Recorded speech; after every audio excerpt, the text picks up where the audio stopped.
Be my first one. I went to the Super Showdown last year, and it was my first wrestling event.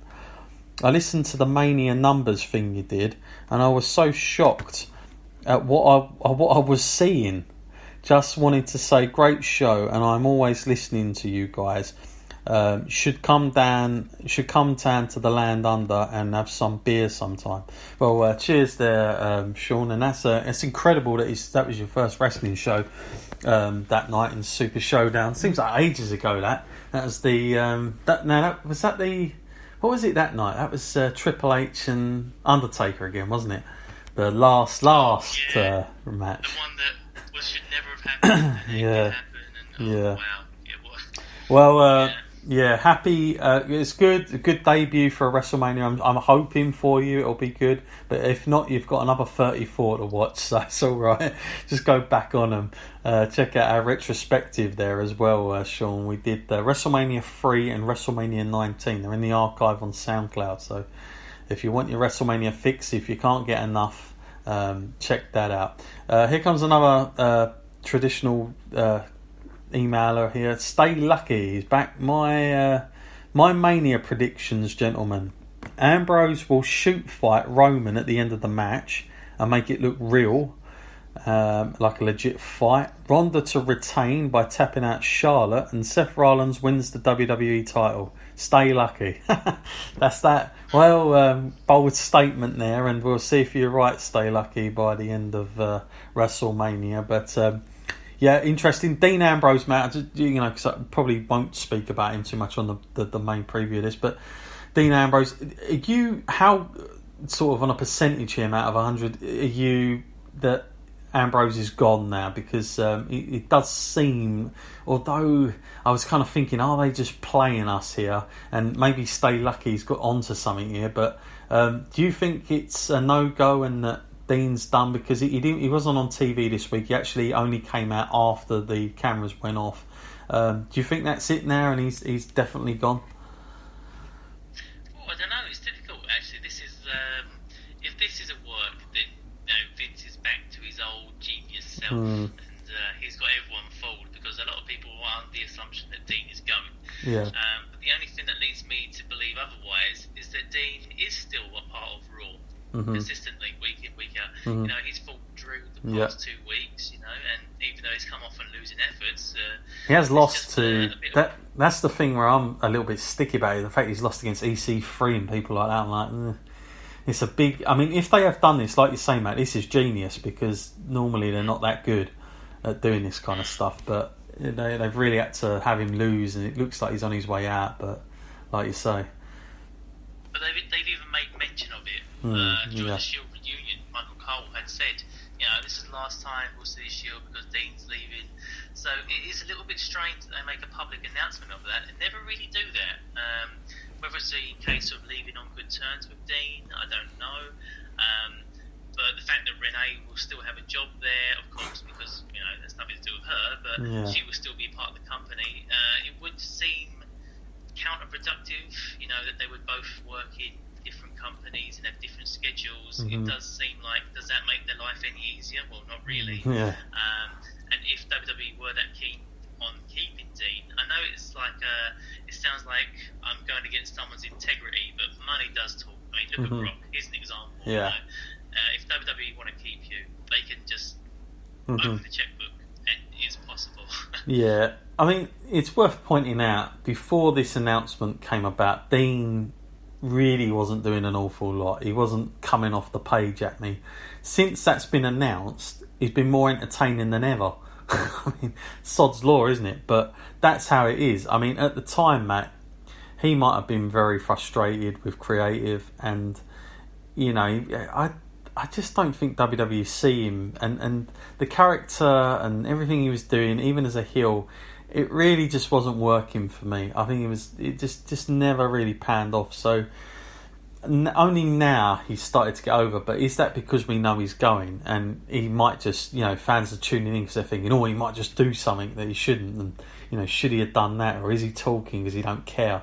I think there's a little bit about that while he's got over. But let's be honest, when he was there, Matt, he wasn't really capturing anybody of what he was doing. And I think since the Royal Rumble, the way he went out that night, I kind of been thinking there's nothing for this guy, and they know he's going. So if they haven't, like I say, Vince is back to his genius ways again, and my hat's off there. But from where I'm standing, Dean's gone. What about you, Matt? You to predict this one? Sadly, I think yes, he might go. There may be one more big moment left in him. Maybe a WrestleMania surprise. Who knows? But sadly, yeah, I feel like the door is open, and WWE just doesn't care whether he walks out of it or not. Fair enough. Yeah, especially the fact they made that quick reunion with the Shield so random out of nowhere. It was very tough to get back together, but they still managed to do it. Just makes me think, why would they have gone to those lengths?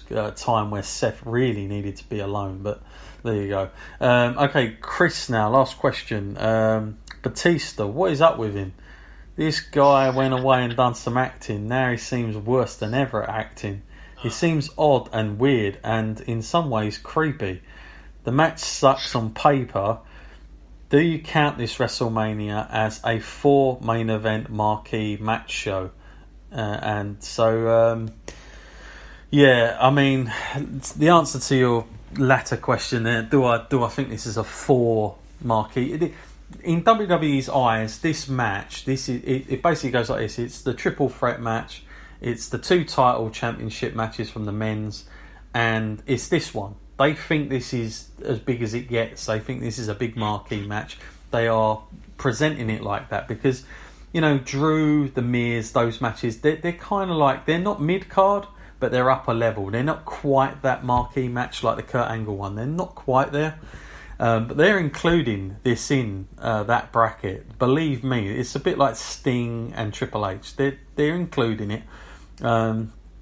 Yeah, Batista, since he's come back, and we will talk about this more in the preview, so I don't want to let it all go out. Matt, I mean, he's come back. Let's talk about him in the past few weeks here. Chris has put him down as creepy, weird, and odd. Kind of all those words, I think. But the promos have been pretty bad. And, yeah, I've just not got into this. I thought it started really well with the Ric Flair thing, and when I saw he was going to be a heel, I thought that's a good idea as well. But since then, I have not been gripped. They have not hooked me one bit that I really want to see this match again. What about for you, Matt? Batista's a big, scary guy, except when he's in WWE, and he isn't. I can't see him in WWE and not laugh at him. I don't know what it is. It's just he comes across incredibly stupid, and even the promo, like on a mic, he's not brilliant. Triple H destroys him. When Triple H came out of Raw and said, like all of the counterpoints to him, saying, "I don't even give a crap about you. I didn't care about you. I used you and everything." It makes Batista look like a big buffoon. He's coming really across as, and the whole thing. I don't know how many takes he must do during the movie, but it must be ridiculous because he came out there, he had one shot on live TV to get this promo right. Give me what I want, spit all over the mic and whatever. Triple H says, "Oh, well, I'll give you what you want." No, that's not what I want. What the hell do you want? Oh, man. It's giving me a headache thinking about it. Yeah, it was bad. I loved some of the videos that people have been posting on it. They've done like this editing thing with music. It's fantastic. But yeah, it's been terrible, and it's a shame because Batista, like when Batista come back last time, he went away and done some not great films. Like think of that RVD one he done, Matt. Oh god damn, he done some stuff. But then when he went away the second time, he wasn't the main part in things, but you look at some of the things he got involved with. He got Guardians of the Galaxy, really put him on the map. Then he was in, I think he was in Skyfall. He'd done a really good job in that. He had a little cameo in Blade Runner, and that scene. He has presence about him. I mean, he definitely has presence on the big screen. I'm not going to deny that. And he's been working in films where he's working with really good, serious actors. And I do think that I will say that he's at a different level than where John Cena is in terms of where he's in his movie career. He's far above John Cena, but when it comes to coming back here, Matt, I thought he would look and really stand out as a big superstar. Like when we see The Rock or something like that. But this has just not come off well for him, and I don't know if it's just this whole business with Triple H. This feud has just been unbelievably, very underwhelming. And like you say, since he's come back, I don't know what it is. It's like when he done that interview when he was sitting there with Michael Cole and he puts his two fingers up like the peace sign. What is he doing? This guy. And I remember last time he kept wearing those skinny jeans and stuff like that. And then he tried to wear MMA gear, didn't he, for a while? Just trying to reinvent himself. But it's like, man, you can't do it now. So yeah, we'll get on to the match in the main preview. But yeah, I'm with you, Chris. I don't know what is up with the guy. After all this time of wanting this, it's gone badly. I'll say this much: the build-up has not sold me on the match. That's for sure. So yeah. Okay, let's move on now, guys. We're doing well. We're definitely over halfway of the podcast here. That's for sure. It's a long one here for us because. Of course, the WrestleMania is as long as it is. So, we thought we'd go that extra mile and give you guys as much information. So, just some news that's been in and around recently. The WWE stock closed pretty well. So, they're really up on the stock price at the minute. But then there's not great news ahead of the biggest show of the year in terms of the last Raw viewership. Raw got a 2.5... which basically, to be exact numbers, this is down from last week's viewership of 2.6 viewers, which, it's incredible. We're this close to WrestleMania and we are drawing well under 3 million here. It is unbelievable. I mean, to put it in terms back to the Monday Night Wars, I mean, they're doing 6 and 5s at each end. You've got almost 11 million people watching wrestling. Depending on which Nitro or Raw, whatever one you were watching, there were that many people. Now, 2.5, it's not so great, and I'm not really believing what Triple H says, that everyone shuts off and is watching it on the network and all this business like later. I just don't really get that feeling. But if you break it down into the hours at the minute, it's always that third hour. It is the worst rated part of it, and yet it's probably got the most sort of intense stuff going on. You always notice when they get up to that hour mark, they try and give something big because they know people might switch over, but it just doesn't work, that 3 hours for me. And they're never going to change it now because they make too much money. But it's almost like money is costing them fans. It's ridiculous to say, but it really is working like that at the moment.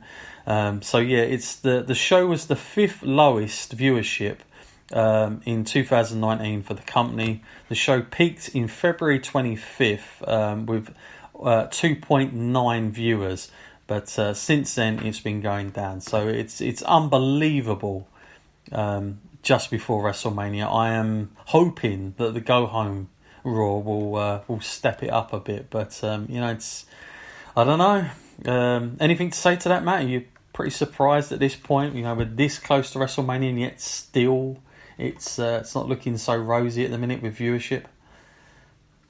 No, it's been down for a while now, so it's not really that surprising. But they are trying to change the direction of things, so that is where the surprise comes in. I mean, they're trying to focus on different superstars, people that haven't perhaps got their opportunities yet, and that's always something that connects well with the fans, because a lot of people are in their jobs and they're not getting the recognition that they should get, and someone like Kofi Kingston is a person to latch onto and to connect with and ride that road to WrestleMania and kind of root for them. So people should be getting behind that. I feel like it's almost like WWE's done a poor job for so long, consistently, that the people that might be into this now are just simply not looking at it at this time of year. When people might flick the channel over, they're just simply not now, which is kind of worrying. Yeah, it is. Yeah. Also, a bit of other news here. The triple threat, the three women taking part. They were on ESPN. They had a really decent